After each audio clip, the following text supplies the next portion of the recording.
Cisco Umbrella, determine domain disposition with bulk domain lookups. So we're going to automate pulling third-party intelligent feed.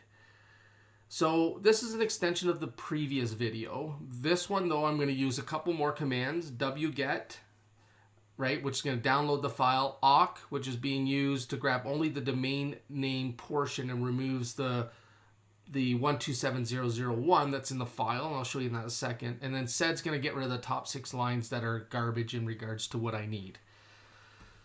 So again, you might probably not going to use this domain list. You might have some internal, but you can go out and pull this file.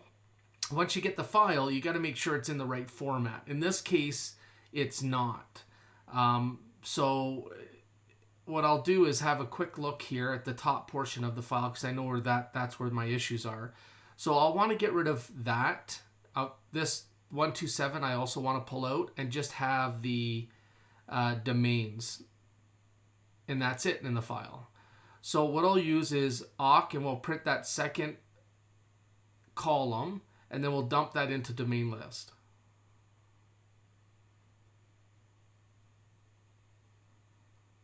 And now when we look at domain list, it's a lot cleaner. We still have some work to do. We need to get rid of those top 6 lines there. But we can start seeing the domains in the right portion of the file, right at the very beginning there.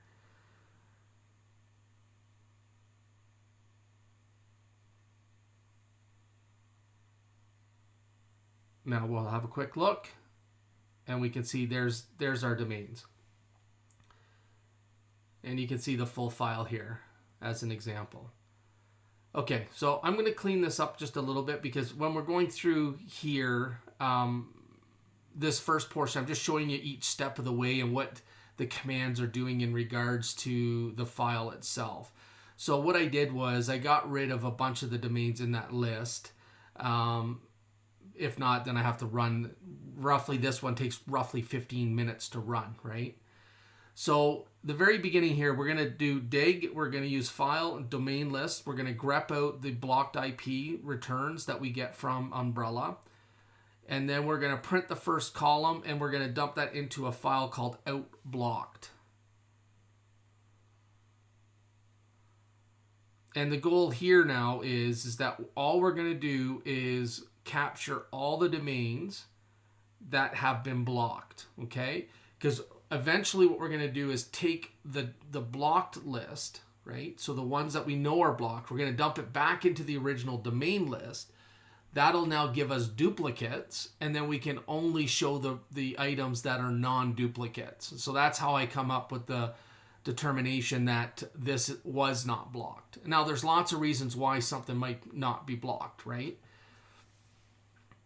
It could be that it's pulled, right? There's an NX domain now, because we're looking specifically for a blocked page.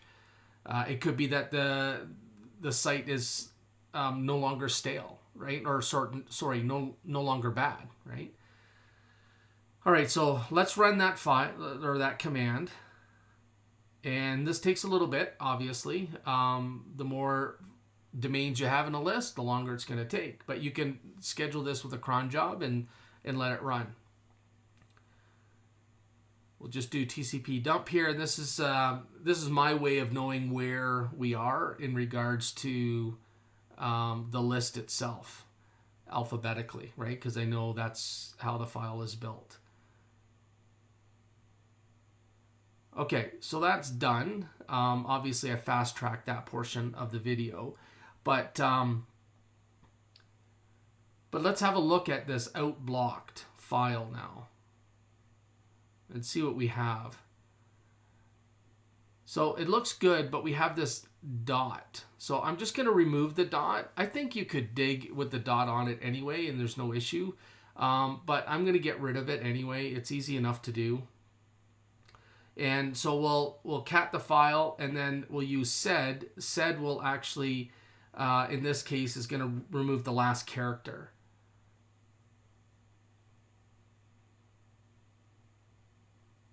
Okay, looks good. Now we're going to cat out cleaned, because now that's the file. We're going to dump that in what we're going to call as domain list 1.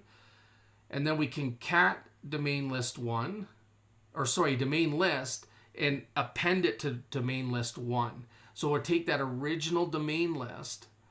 We're going to dump the out cleaned into domain list 1 first, and then we'll take that original domain list and we'll put them both together. And now we're going to end up with duplicates, okay? Now there's something that was interesting here. I could not get unique to work, right? I sort the file and then run unique. And so I started digging into this a little bit.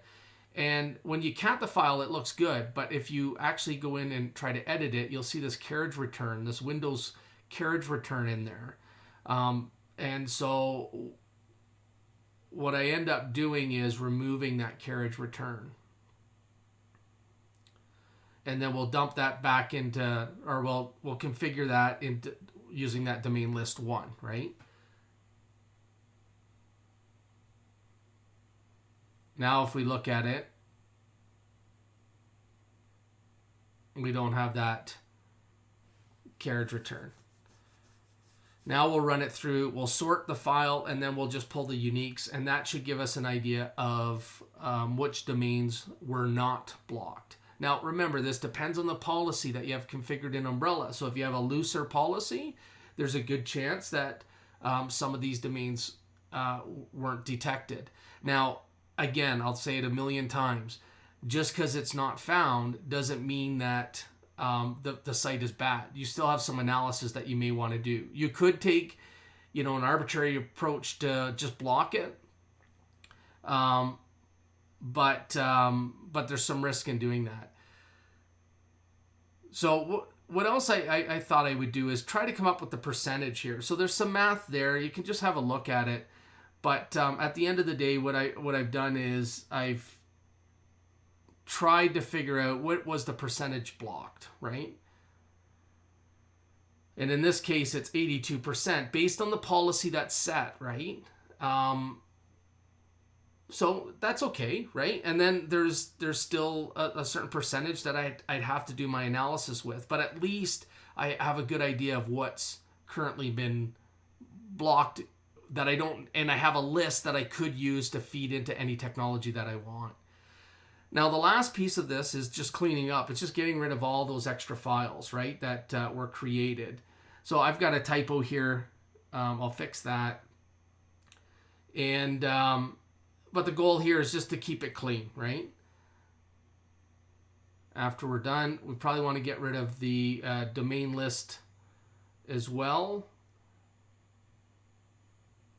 And you may want to keep the domains not blocked list, right? Because that could be then, you can use any technology, come in and pull that domains not blocked list and dump it into a custom block list as an example.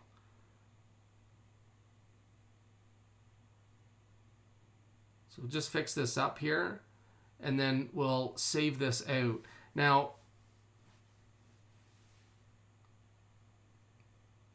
Now, if you want a copy, just let me know. I can get you a copy of this. You may have to tweak it depending on the file you pull, but it's a good starting point. So what I'll do now is run the script as a whole. You're not going to see anything different here. The script will run, and then other than you'll see the script run.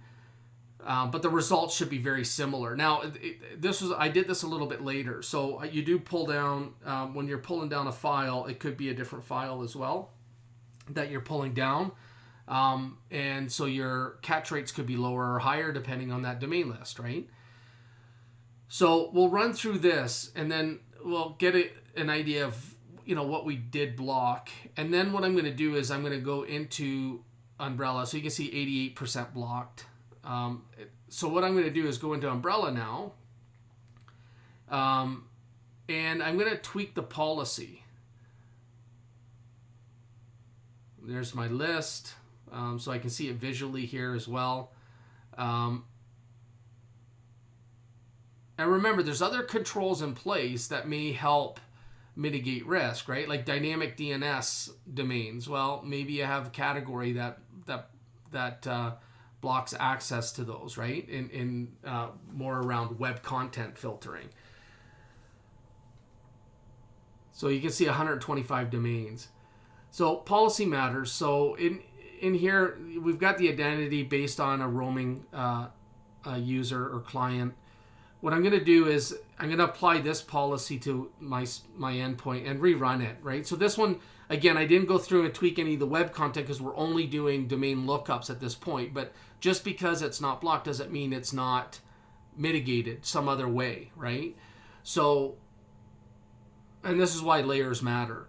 So here, I'm going to install the client, and I can see it's connected and protected. And when I come in here, it should give me that orange check mark to let me know that it is working, and it is. So what I'll do is I'm going to rerun this script again, and I'm going to fast forward this. Obviously, you don't want to see it again, but just a small little tweak is going to improve our efficacy. So you can see now we're at 92% blocked.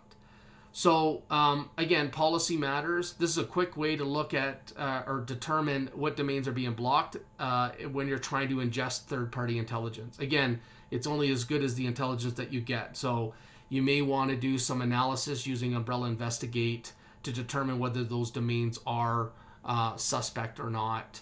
Anyways, pretty easy to do and pretty cool stuff.